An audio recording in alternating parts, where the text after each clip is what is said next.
আসসালামু আলাইকুম, কি অবস্থা সবার? কেমন আছো? আমি আলহামদুলিল্লাহ ভালো। আজকে এই তো সন্ধ্যার 7:30 বাজে মাত্র, কিন্তু আবহাওয়াটা দেখতেছেন, আবহাওয়াটা এমন মনে হইতেছে যে সবাই মাত্র বিকেল 4টা-5টা বাজে, মানে আমাদের দেশের মতো আর কি, যেরকম হয়। বের হয়ে গেলাম, এই তো রুমে যাচ্ছি আর কি, ডিউটিতে ছিলাম, রুমে যাচ্ছি। হঠাৎ করে যেতে হইতেছে, ওই কিছু জিনিস আছে সেগুলো নেওয়ার জন্য আর কি। স্যার আসছে, তাকে দেওয়ার জন্য। আসলে এরকম একটা আবহাওয়া না, এই বিকেলের এই সময়টাতেই পাওয়া যায়, বেশিরভাগ আমাদের দেশে দেখা যায় সবসময়, কারণ বিকেলে আমরা বেরোয় বাইরে ঘোরাফেরা করতে পছন্দ করি। কিন্তু সৌদির একটা অবস্থা কি, যে ভাই গরমের দিনে এত গরম পড়ে যে মানুষ দিনের বেলায় বেরই হয় না। এই দেশের মানুষ সবসময় রাতেই বের হয়। এটা হচ্ছে আমার রুমের সামনের এরিয়াটা, ঠিক আছে? ওই ডান পাশে যে কর্নারের বিল্ডিংটা দেখতেছেন, এটা হচ্ছে আমার থাকার জায়গা। এটা দোতলায় হচ্ছে আমার রুম। তবে আমরা যারা বাইরে থেকে এখানে আসি না, কোম্পানি আন্ডারে যারা কাজ করে বা এরকম ছোটো মোটো একটা বিল্ডিংয়ে আর কি থাকার জায়গা দেওয়া হয় কোম্পানি থেকে। আর যারা নিজস্ব আছে, নিজস্ব অনেক লোক আছে যারা নিজেরা ভাড়া করে থাকে, যারা বাইরে কোম্পানি ছাড়া কাজ টাজ করে আর কি। এই যে এটা হচ্ছে ভিতরে যাওয়ার জায়গা। এখানে লাইটটা বন্ধ হয়ে আছে অনেক দিন যাবত, ঠিক আছে, কিন্তু ঠিক করার কোনো নাম নাই। এটা হবেও না ঠিক, যে পর্যন্ত আর কি এখানে আছি, দেখতে পারবো না ঠিক হয়েছে।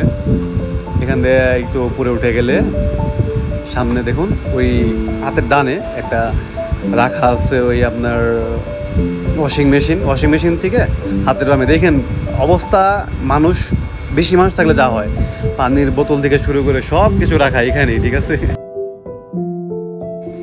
এই তো বেরিয়ে পড়লাম, এখন যাচ্ছি আবার ডিউটির ওই জায়গায়।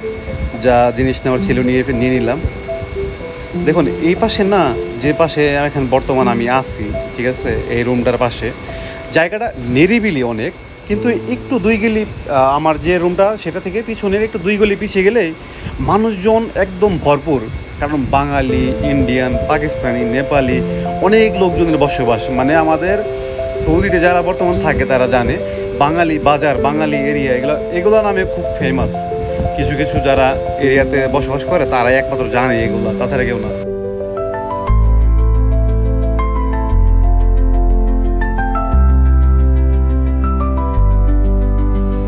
আসলে 2 দিন ধরে মানে মেডেলে করতেছি তো, মানে সকাল 12টা থেকে রাত 12টা, তো একদম সমস্যার মধ্যে পড়ে গেছে এই সময়।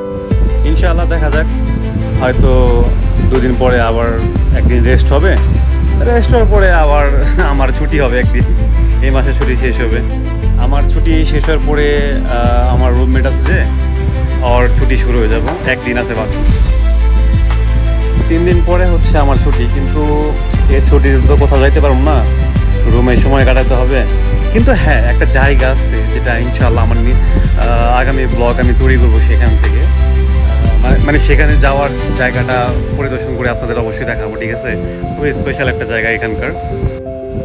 আসলে আজ যে এরিয়াটা আমি আছি বর্তমান, এটা আসলে অত বড় না, কিছুটা ছোটই, তবে দেখানোর চেষ্টা করবো অবশ্যই। আগে লাস্ট ভিডিওতে তো অবশ্যই আমি একটা পার্ক দেখাইছি না, নেক্সটে অন্য কিছু।